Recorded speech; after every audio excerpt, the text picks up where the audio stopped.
அந்த மாணவியோட குடும்பமும் மகிழ்ச்சியில் இருக்காங்க. அதே மாதிரி இன்னொரு சம்பவமும் இந்த திருவள்ளூர் மாவட்டத்தில் நடந்தது. ஆவடியை சேர்ந்த குழந்தை, அந்த குழந்தையோட பெயர் டான்யா.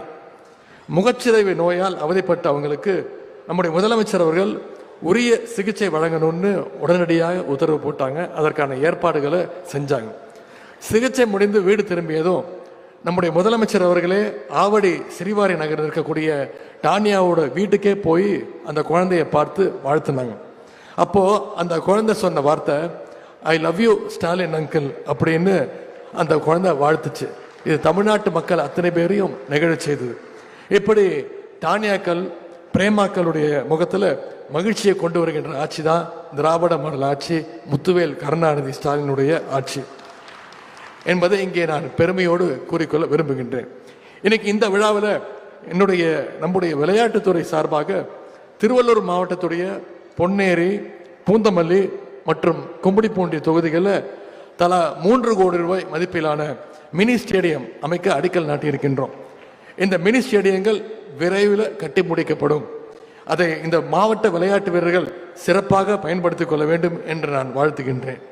இது தவிர இன்னைக்கு இங்கே 50,000 மகளிர் சுவித குழுக்களுக்கு, சகோதரிகளுக்கு அடையாள அட்டையும் கொடுக்க இருக்கின்றோம், ஐடி கார்ட்ஸ்.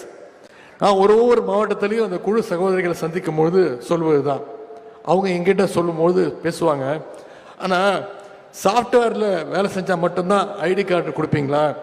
சாதிக்கணும்னு வேலை குழுவில் இருக்கக்கூடிய சகோதரிகளுக்கு மட்டுமல்ல, தமிழ்நாட்டுடைய ஒட்டுமொத்த மகளிருக்கும் ஏராளமான திட்டங்களை நம்முடைய அரசு செஞ்சிட்டு இருக்கு. உதாரணத்திற்கு விடியல் பயணம் திட்டம்.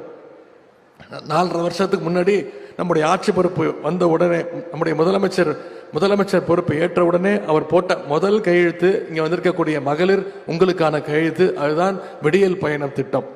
இந்த திட்டத்தின் மூலம் ஒவ்வொரு மகளிரும் மாதம் 900 ரூபாயிலிருந்து 1000 ரூபா வரைக்கும் சேமிக்கிறாங்கன்னு புள்ளி விவர கணக்குகள் சொல்லுகின்றது. அது மட்டுமல்ல, குழந்தைகளுக்கு பயன்பெறுகின்ற முதலமைச்சர் காலை உணவு திட்டம். குழந்தைங்க படிக்கணும், உயர்கல்வி படிக்கணுன்ற நோக்கத்தோடு கொண்டு வந்த திட்டம் புதுமை பெண் திட்டம். இது எல்லாத்திற்கும் முத்தாய்ப்பாக இன்னைக்கு கலைஞர் மகளிர் உரிமை தொகை திட்டம்.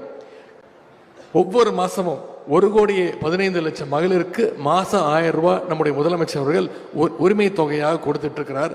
சில இடங்களில் சில குறைகள் இருந்தது, எங்க பேர் விட்டு போச்சு அப்படின்னு. சமீபத்தில் நடந்த முகாம்களில் அதிகமாக பெறப்பட்ட மனுக்கள் இந்த உரிமை தொகைக்காகத்தான்.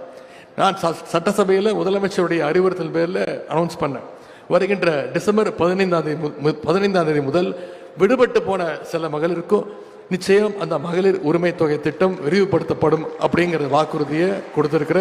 நிச்சயம் வருகின்ற டிசம்பர் 15ஆம் தேதி அனைத்து மகளிருக்கும் அந்த மாதம் 1000 ரூபாய் உரிமை தொகை திட்டம் நிச்சயம் அன்று சேரும். இப்படி பெண்கள், திருநர்கள், மாற்றுத்திறனாளிகள், ஏழை எளிய ஒடுக்கப்பட்ட மக்கள்னு அனைத்து தரப்பு முன்னேற்றத்திற்காகவும் நம்முடைய திராவிட மாடல் அரசு இன்றைக்கு செயல்பட்டு கொண்டிருக்கிறது. இந்த அரசு எப்படி உங்களுக்கெல்லாம் ஆதரவாக இருக்கின்றதோ, உங்களுக்காக செயல்படுதோ, அதே மாதிரி இந்த அரசுக்கு நீங்கள் ஆதரவாக இருக்க வேண்டும் நான் கேட்டுக்கொள்கின்றேன். உங்களுக்காக இன்னும் அதிகமாக உழைக்கிறதுக்காக நம்முடைய முதலமைச்சர்களும் நம்முடைய அரசும் தயாராக இருக்கின்றது. ஆகவே இந்த திராவிட மாடல் அரசு தொடர நீங்க அத்தனை பேரும் நம்முடைய அரசுக்கு துணை நிற்க வேண்டும் என்று கேட்டுக்கொண்டு, நலத்திட்ட உதவிகளை பெற்ற அத்தனை பேருக்கும் மீண்டும் என்னுடைய வாழ்த்துக்கள்.